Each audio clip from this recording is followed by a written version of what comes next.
lot of people believe they know the story from what they've heard on the street, seen on TV. They don't know. They don't know probably 80% of the facts of the story.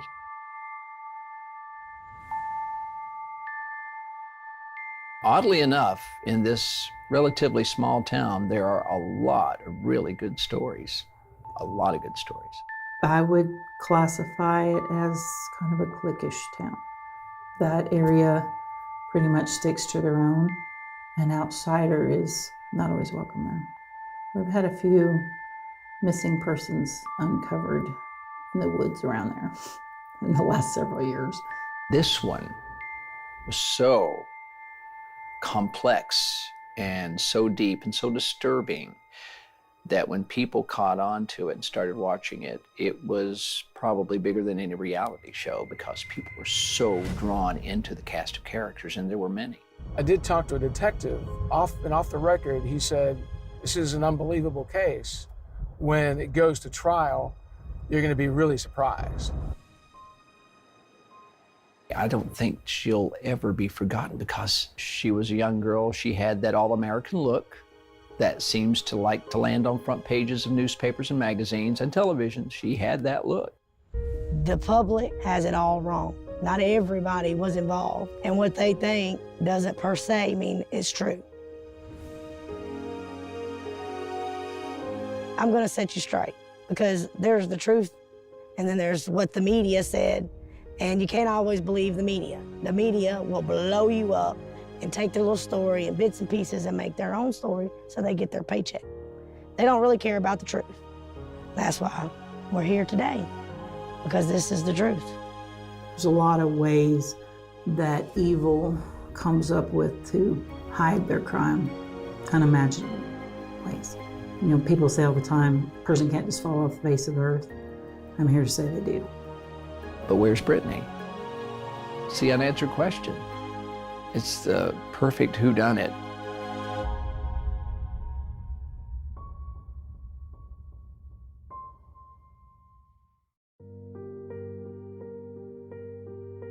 May 30th, 2012, I remember like it was yesterday. Brittney said that she was going to see a good friend of hers named Courtney. Her demeanor changed. She was aggravated or frustrated with something, and she grabbed her bag with all her stuff in it and walked out my door. So when she left and we couldn't find her, the first person I called was Courtney. And Courtney had not heard from her, and it was not the plan for Brittney to come to her house. When your child first comes up missing, believe it or not, there is just so many scenarios that a parent will flash through their head trying to figure out what happened to them. One is always they ran away. Number two is a serial killer might have come through town. We really didn't want that one to happen. They're hard to solve. Three, human trafficking is such a big problem in America. Number four, somebody we know did it, which is the saddest answer. We had no clue what had happened to my daughter until the evidence started coming out. My name is Eric Winberg. I'm a former detective with the Baldwin County Sheriff's Office here in Alabama. I was involved in an investigation which precipitated the events leading up to the disappearance of Brittney Woods. Down here in South Alabama, Baldwin County, where my investigation began, is separated from Mobile County, which is a neighboring county, and it sits across Mobile Bay. Due to the close proximity, and there is a lot of transference, whether it be from offenders committing a crime in Baldwin County, then fleeing to Mobile, and vice versa.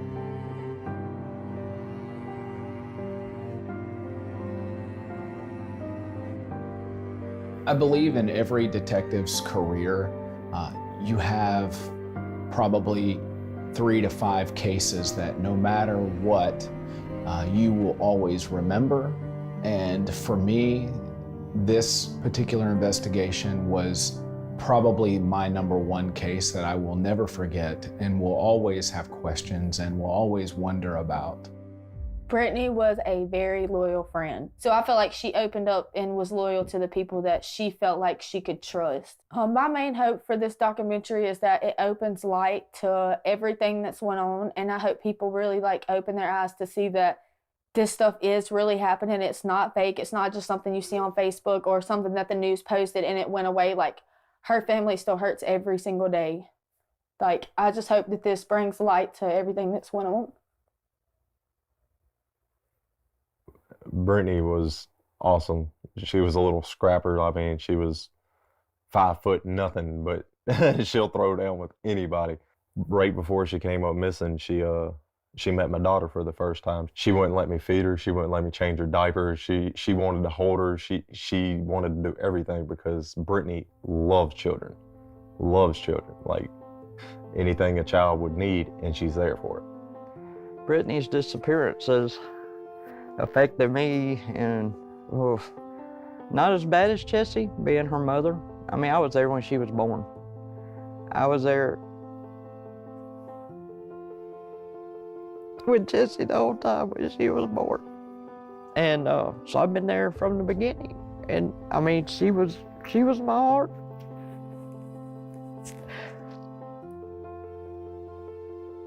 Jessie's kids are like my kids are like Jessie's kids, you know.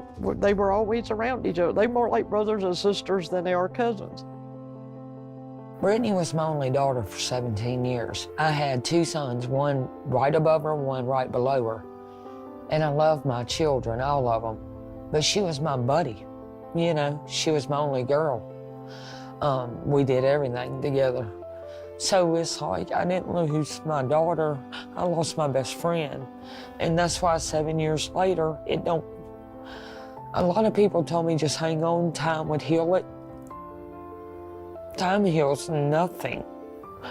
I think it helps you to learn how to cope with the pain, but it does not heal a single drop of your pain. You just know you gotta live life, and where I'm kind of struggling.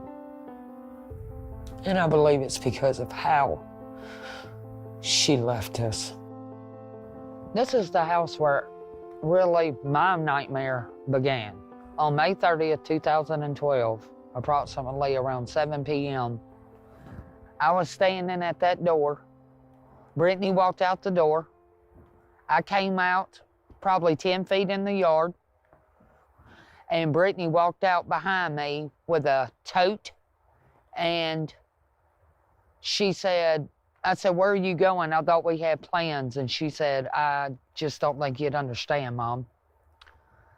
And she said, but I'll be back. And I watched her walk across the yard, come up to the road, and shoot down that way. When she got behind that fence, I could no longer see her. At the end of that road right there is where Donald Holland picked her up.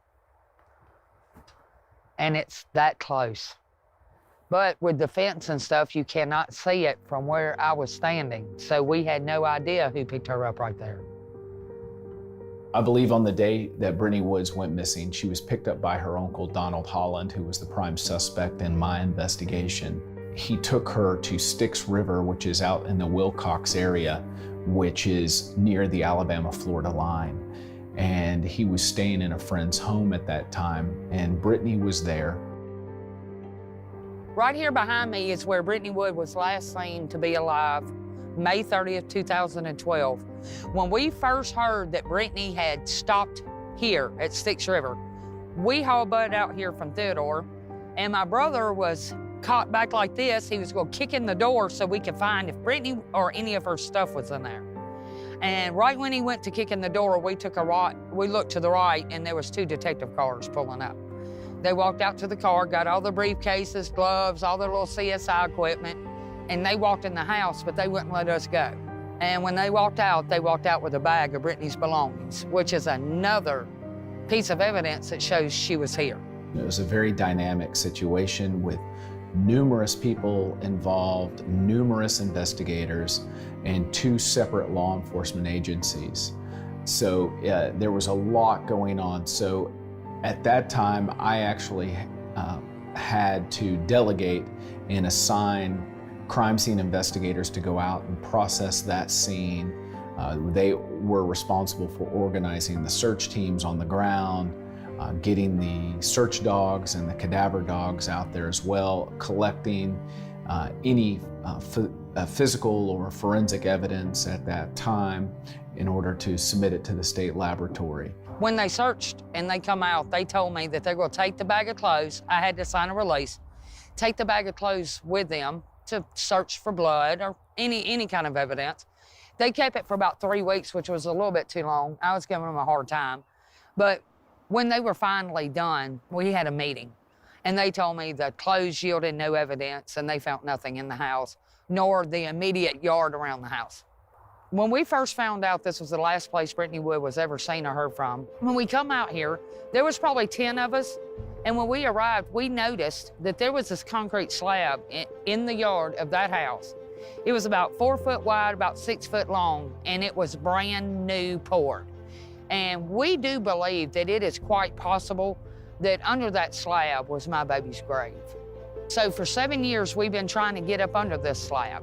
We've been waiting for Jennifer Gonzalez, which is one of the suspects in the crimes. She owned it, and we knew with the fact she'd never get us on that, let us on there. I still feel like she could be there. In 7 years, some of the leads, I'm like, you know, I was ready to jump on that a year ago. But now that I've gave it some thought, there's no way that Brittney Wood could be in that location. This is a different story. This is the last place the neighbors heard her, the last place she made phone calls or text. I believe this is the most likely place for her to be. She was not seen nowhere else after this. We just wondered, since that slab was so new, had a little disturbed dirt around it, could she be under there? And I need to know. So in your opinion, do you believe that she died in that house in Styx River, or was killed in that house in Styx River?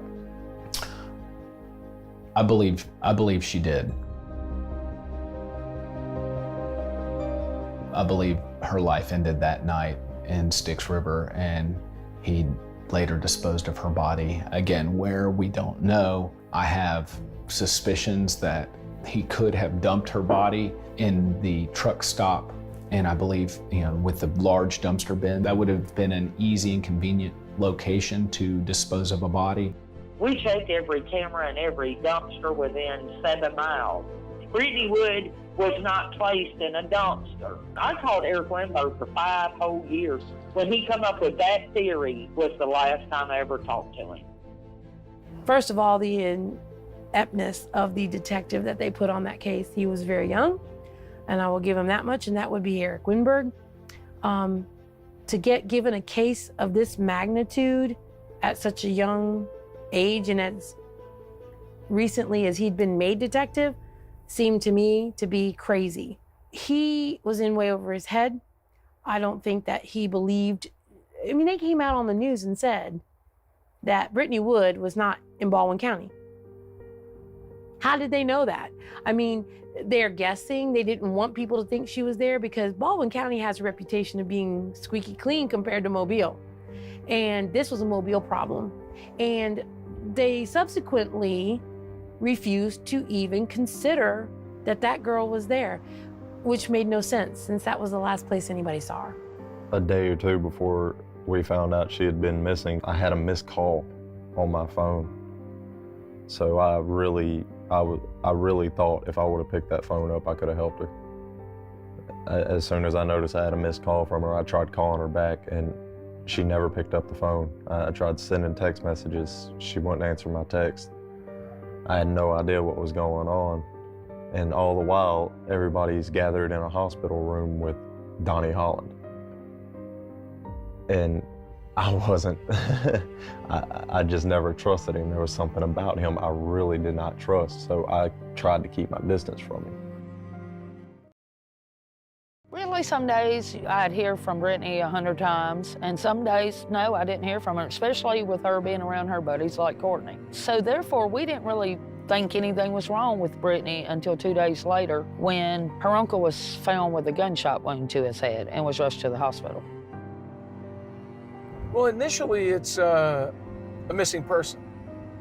And then I think at the time we did know that the uncle had committed suicide. So then it's like, okay, what happened? You know, there's that mystery of what happened. And then of course that mystery kept going, and it still is still there. One of the odd things about Brittney's Uncle Donnie was who he was before we found out this information. He was charismatic, friendly, happy, very outgoing. He rode the roads all the time, going here, there, and yonder. We thought he was enjoying life to its fullest because he used to go in stores and could talk to anyone. He can make a friend with a stranger in 5 minutes. He loved Brittney in like a weird, I ain't gonna say morbid, it was a weird type way, more like a sister. If Brittney needed anything, Donnie would help her out, you know, with money if he had it. He'd come all the way up to North Alabama and got me, you know, my car broke down. And that was the type person Donnie was. Donald Holland was a large man, looked very much like a biker, if you would. He had the goatee and handlebar mustache, again, large in stature, barrel-chested. However, he had a very soft voice. So his voice certainly did not match his build. And I did interview Donald Holland on a number of occasions, both in person and over the telephone.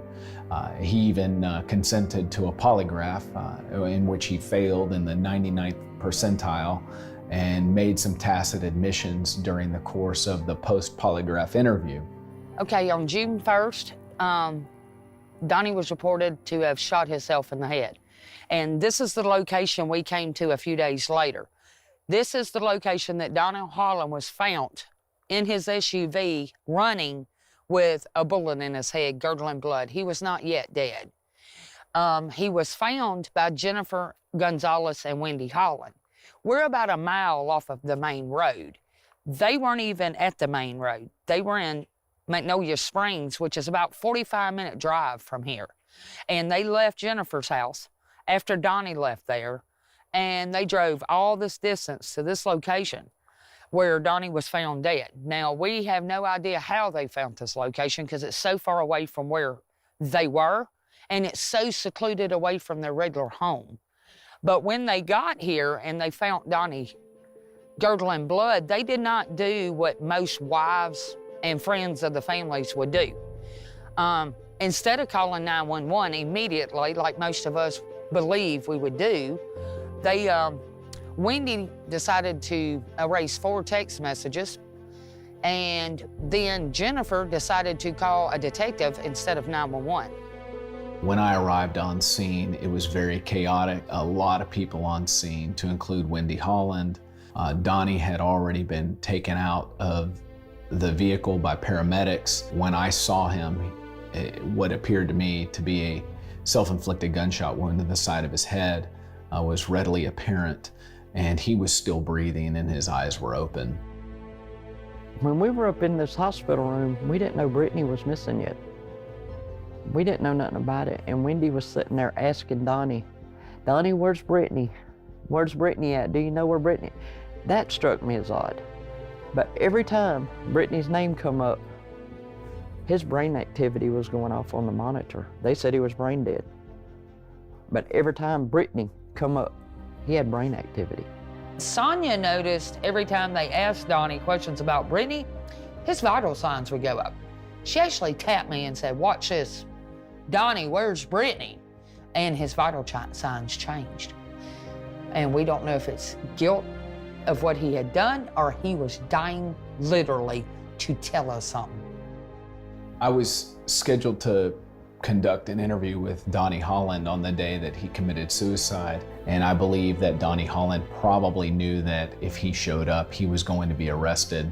And therefore, he actually took his own life approximately 30 minutes before he was due to meet with us. Donnie went to an empty lot to commit suicide in the woods 2 days after Brittney went missing. He put a gun to his head, pulled the trigger. The biggest shock was, it was my daughter Brittney Wood's gun. From my understanding, she got the gun from someone and had it, I guess, for a little period of time. She didn't have, like, we wasn't just like walking around the neighborhood with her carrying her gun. Like, it was never like that. So I don't know if she got it like because of what she was going to do or what was happening or like what was going on with her for her to get the gun or anything like that. Like, maybe because she was tiny and she had to protect herself, but what she was protecting herself from, I don't know, like unless it was them. It was suspected for a little while, or at least a working theory amongst our agency, that Dustin Kent, Donnie Holland's brother-in-law, who was married to Mindy, Wendy's sister, had some involvement. And Dustin Kent denied that he had any knowledge of what happened to Brittney or where she was. There was something just off about Donnie and Dustin and the twins. Like, the vibe they'd give off, just, it wasn't right. So I tried to avoid them. Mindy Kent was identical to her twin sister, Wendy Holland. It was often joked within the family that each of them have half a brain, and together they make a whole. This cell phone tower that sits right in front of my house pinged Donnie Holland later the night after Brittney's disappearance, which is not too far. Dustin and Mindy Kent's house is right around this corner. And we all believe, law enforcement, all of us believe, that for some reason, after Brittney disappeared in Styx River that night and went quiet, he came back to this area. All right, we're coming upon Dustin and Mindy Kent's house where they lived at the time, in this trailer right here. Why this is of such significance is because this neighbor over here saw Dustin digging a hole in this backyard in dark, and Dustin never did 1 inch of manual labor. So we've always wondered what was hidden in that backyard. Something's in that backyard, but we never could get permission to go on the property. Lady called the police in Mobile and Baldwin County trying to tell them about the hole that was dug, and they would never listen to her. Another big issue, besides just the location of where he parked, was the location of the gunshot wound. When it's kind of hard to believe that a man of his size would put a gun up to his head right here and fire it to commit suicide, when it would be so much easier to put it to the temple and you're dead. He probably wouldn't even gurgle blood then. But he was shot right here and it lodged into his bottom left jaw. To us, we're not professionals, but to us, that's a very odd spot to put a gun and pull the trigger. So what we're looking at here, this is a .380 made by Smith & Wesson, but this is roughly the same size as the gun in question, which was that .25. The make and model has not been determined at this time, but this is real close to what a size .25 would look like in comparison to in my hand. I've been doing self-defense training for the better part of 25 years in edged weapons, firearms, empty hands fighting, or combative hands we call. So the years of that training has put me in a situation to be considered a professional witness in self-defense cases. There again, if somebody wants to make sure they are going to kill themselves and not survive it, they're going to typically get a larger caliber, and they're going to put it in a location on the body where they're going to be more assured it's going to do its job.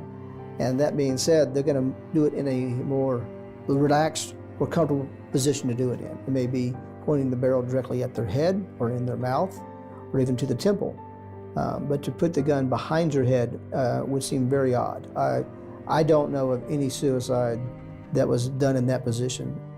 But given the blood stain evidence in the vehicle and the location of the pistol and the entrance wound on his head, it was all consistent with a self-inflicted gunshot wound.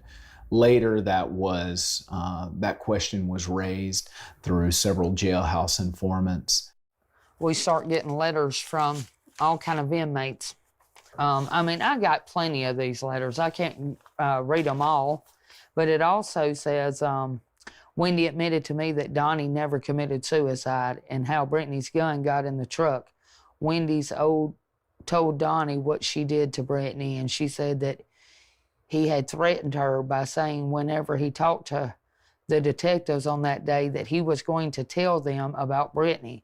That's when she shot him in the back of the head. She planted the gun in the truck to make people think that he used Brittney's gun to kill Brittney and then to kill himself. The bullet was never removed from Donnie's head. Had it been removed, they would have known that it didn't come from Brittney's gun. And people wonder While we started wondering, I have letter after letter. And the bad thing is, all these letters are from different inmates at different times at different facilities. There has been situations where they've angled the gun the wrong way and they shot straight up and it didn't do the job because it went straight up and didn't go back. Also, the head is very hard and penetration becomes an issue at the angles. So for someone, especially of an age beyond, in my opinion, of 18, they're not going to want to reach around and put the gun behind them, knowing if they're trying to commit suicide, the gun could slip and miss. It's a bad angle. It's a wrong angle. And obviously, this individual survived for a period of time. Ultimately, it killed him, but it didn't do the job as quickly as he was expecting, potentially, if he actually did it. When I saw Donnie in the hospital, he had bags on his hands, which is what we do here. You bag the hands to check them for gunshot residue at the hospital. And while we were standing there, the doctor come in and was removing the bags off his hands. And we asked him, why in the world would you do that? And he said the police had just called and ruled it a 100% suicide. There was no reason to test his hands. Definitely the gunshot residue should have still been there. I mean, it's generally 4 to 5 hours before unpreserved gunshot residue is gone. And when your hands are bagged, it's being preserved. So I don't understand why that wasn't done, even if they thought it was an apparent suicide. The word apparent is, there's a chance it's not. In Alabama, at that time, in 2012, gunshot residue test was not a test that was performed by the Alabama Department of Forensic Sciences, so GSR was not conducted. You're going to get blood spray as it enters back on the hands. You're going to get it on the gun. Even though the bullet's going that direction, you get some that's going to come out because you're hitting blood vessels at some point, and you're going to see some blowback of gunshot residue, bone fragments, skin, hair, bone, brain matter. You're going to get some of that back. So that would have been another way to test also if he had brain matter and bone fragments embedded in his hands or on his hands. Don't know, there was no test done. If you ask law enforcement today why that was not performed, they will tell you that in 2012 it was not routinely performed by law enforcement. Okay, if that be the case, which I do not believe it is, but if that was the case, why in the world would the paramedics bag his hands for later GSR testing? Wendy Holland's actions at the scene were very telling to me in that we knew that she had manipulated the scene. Her grabbing the phone and taking time to delete text messages, and even having the presence of mind to do that, knowing that your husband is laying there gasping for air, is pretty cold, but yet calculated at the same time, because she knew what she was doing. She knew that there was evidence on that phone that could implicate him and or her. And something else we don't know, because those messages, to my knowledge, were never recovered. Could one maybe think that this could have been a murder-suicide attempt and maybe she just didn't follow through? I doubt it. And the reason I say that is because, one, you have to put things in perspective. She was calling me to report her husband missing. Okay, she was actively looking for her husband because she knew he was in distress. Okay, and if you're gonna stage this and do all of that, why notify me? Why not just carry it out? See, how do I have knowledge of detective work when the detectives don't have knowledge of detective work? Is my big question of the day. Why would you call the police for somebody missing? Ask all these husbands killing their wives and they kill them, and 5 minutes later report them missing. However, I go back and I reaffirm that if anyone knows what happened to Brittney Woods, it's going to be Wendy Holland. 2 weeks after Fairhope Police Department gets the SUV after Donnie's supposed suicide, Wendy Holland brings us to my front door and says that she found it in the SUV when the cops gave it back to her. This battery is the battery that come out of Brittney Woods' phone after she disappeared. How do we know this is Brittney's phone battery? A lot of people's asked us this. It's because these scars right here, her stepdad, Paul Houseconnect, put them scars on there, trying to get this battery out of her phone for her to keep, to help her phone unfreeze. I called Fairhope Police Department and asked them if indeed they had seen this battery in the console of Uncle Donnie's SUV, and they told me they had. I asked them why did they never contact any of us about when they found the battery, and their response was they didn't find no significance in it. It doesn't hold data. So I just let them know, if there's ever another family looking for a phone and they come across anything like this, it probably would be great to let the family know.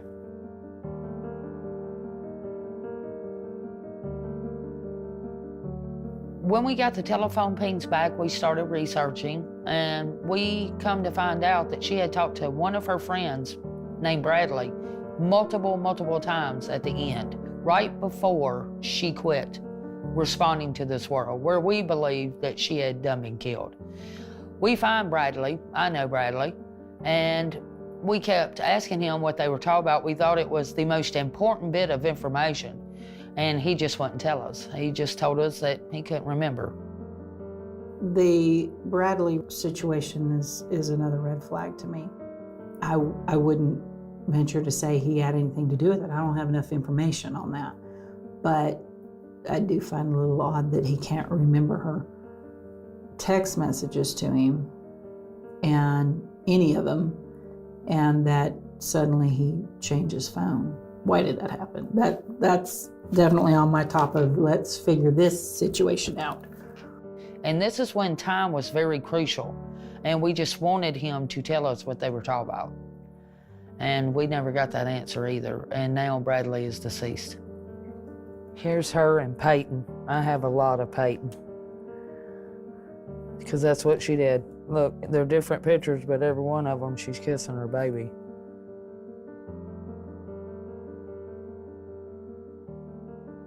This is our favorite one of Brittney. When I saw her on my couch like that, I ran and got the camera. She was mad when she saw that picture. And her baby being born, her holding Peyton. But if you look at her, you can tell how happy she is to have her baby. That's how we knew she didn't run off. When Brittney first come up missing, Peyton used to look and tell everybody my mama lives in the TV. Because she was only 2 years old, she didn't understand. But she knew that's the only time she saw her mama's when her face was on the TV. Because she would have really been something. She would have made something of her life and that baby's life. I honestly don't feel like Brittney would have ever left. Most importantly, Peyton. Like, I don't feel like she would have left her regardless. I feel like if she was gone to leave somewhere, she would have took her with her. Like, you're going, if I'm leaving, you're leaving with me. We're both going. And that's just like understandable to me. But the way that her and Chessie, like their relationship that they had, I don't feel like she would have left Chessie either. Not only were they like mother and daughter, they were like best friends. Like, so I don't feel like she would have left her mama either. The night that Brittney did disappear, she had spoken to a few friends. Bradley and Andy was also another one. Brittney's relationship with Andy, which is her daughter's father, was a very volatile relationship. There was a lot of abuse, mentally, physically, emotionally. I even have pictures of her arm being scrubbed up.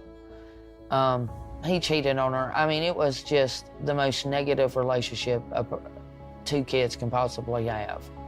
You're supposed to hit me. No, I deserve it, so.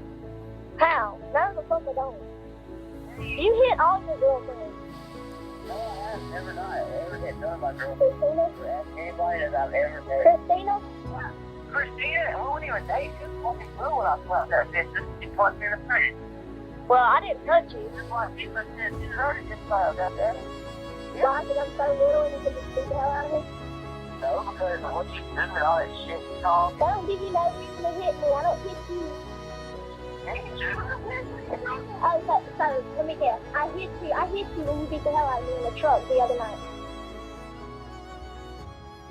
How has this affected your son, Andy? I have to be very careful on that one. At first, Andy couldn't accept it because he thought that maybe she had just run off. And he would go sometimes at night and ride up certain roads trying to find her just to see if he could see her. But as a little time went on, he finally had to accept the fact that she's not coming back. It affected him in the beginning, but now that 7 years has passed and he's got a new wife, new family, and he's doing really well, you know. But he still keeps up. You know, he watches this stuff, and of course he's got a constant reminder of Brittney, you know, every day that he sees his little girl. And she is her mother's child. Believe me, she is. When I called and made the report, I got a feeling right then that we're going to have to do something on our own because he did not call in the troops like I expected. So I decided I'm going to call in my own troops. I called up my family. Of course, they were more than supportive. So we grouped up and we searched day after day. But it would have been nice to have that support from police, from anybody, from the beginning. They say the most important hours of a missing person is the first 24 to 48 hours. But yet people want to wait weeks. Interview those who were searching. We were told the family would be there. Her mother was there. Her brother was there. And then we ended up going with the search crews. And we're in the background, of course, getting video of them walking through the woods. And they were just looking for whatever they could find. Her brother was part of the search.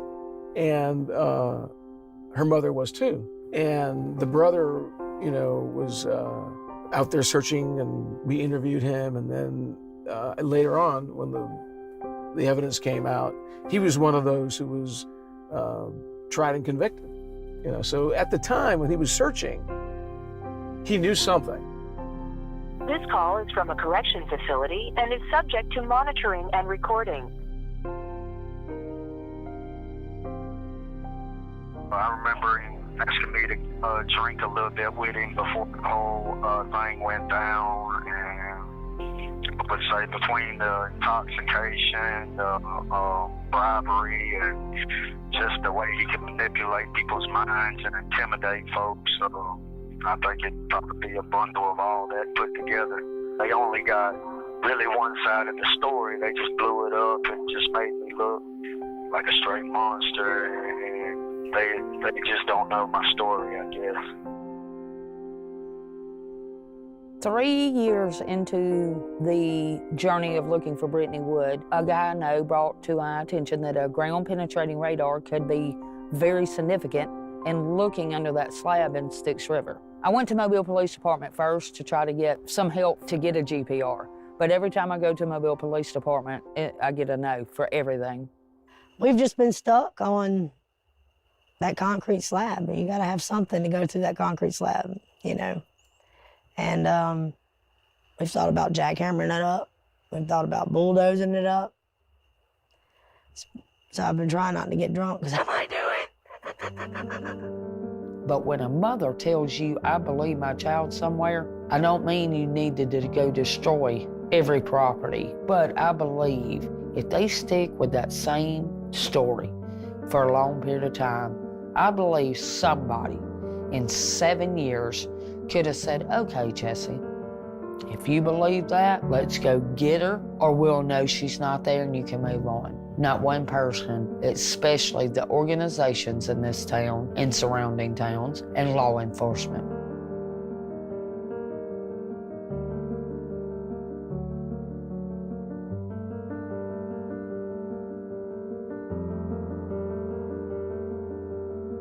Brittney was last seen May 30th of 2012. She was seen at 7:30 in the evening.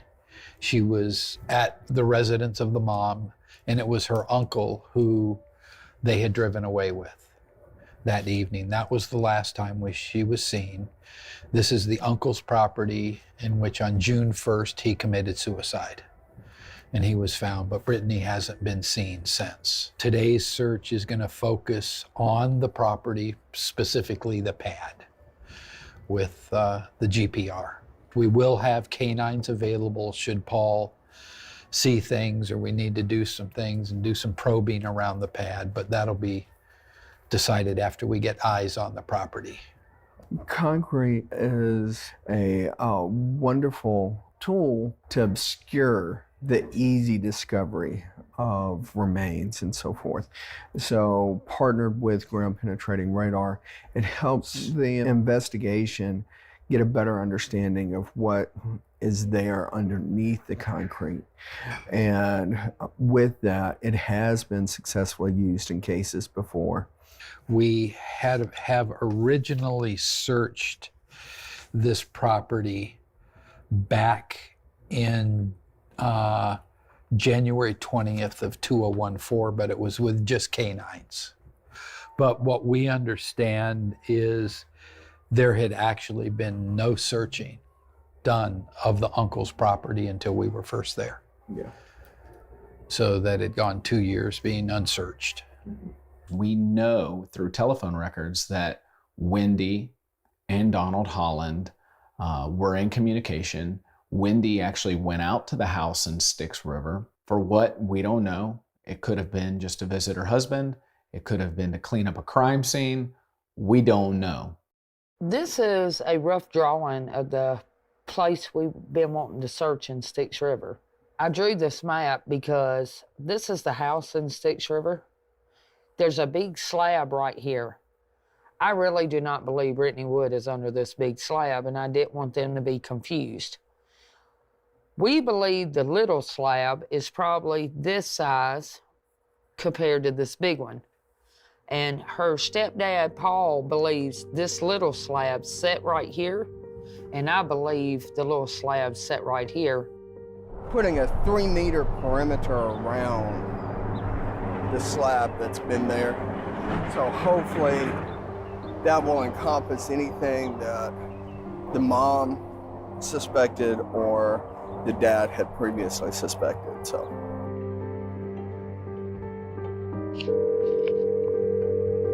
Hi Chessie, how you doing?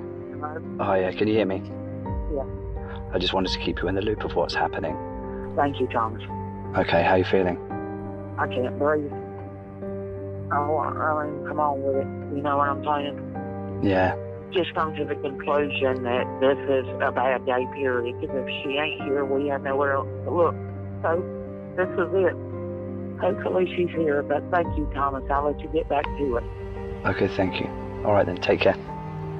We've got some large disturbances underneath the grass, but I'm really going to have to pull it off this and see how it matches up to see if it truly is something or is it just a buried piece of concrete that's showing up in this line but not showing up in the other two lines. So 7 years old, missing, is always a challenge. From this point forward, the GPR information will be analyzed and processed to determine if there is something significant there to further investigate, to go back to law enforcement with, or whether there's not. So Paul can give you more detail on the GPR processing that's going to happen now. I'm able to put all of it together and get a block of data to actually start truly analyzing. With the different colors, it's just different levels of intensity of the signal return. So like here where we have this dark blue, we have filtered out some background noise and there's really nothing present in those areas. Whereas right here at the corner, we do have some type of object that when we look at it has some presence to itself, and with that I will try to discern what that might actually be. The area that we were just looking at the edge is actually just right off of the concrete. So that's quite near where I showed you where that X was. Mm-hmm. I've got to continue to process and take it apart digitally before I can make any type of recommendation. Brittney was the investigator. She was the one that always wanted to bring the truth out. Somewhere along the lines, she tried bringing these things to light, and something did happen to her because of this. Leading up to Brittney's disappearance, we had no idea what was going on with this family.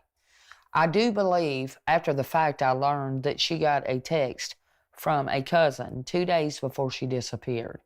So when you put all of this together, we believe to this day that Brittney got into the truck with her Uncle Donnie to confront him about what's going on.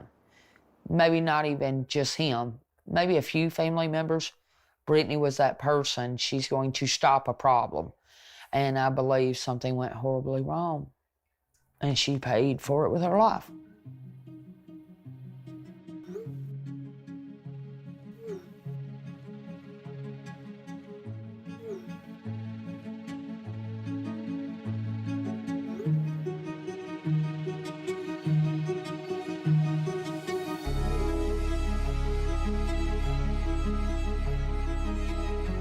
And even the district attorney sat there and said, and this is a quote from her, is that the Wood family didn't have turkey for Thanksgiving, we had children.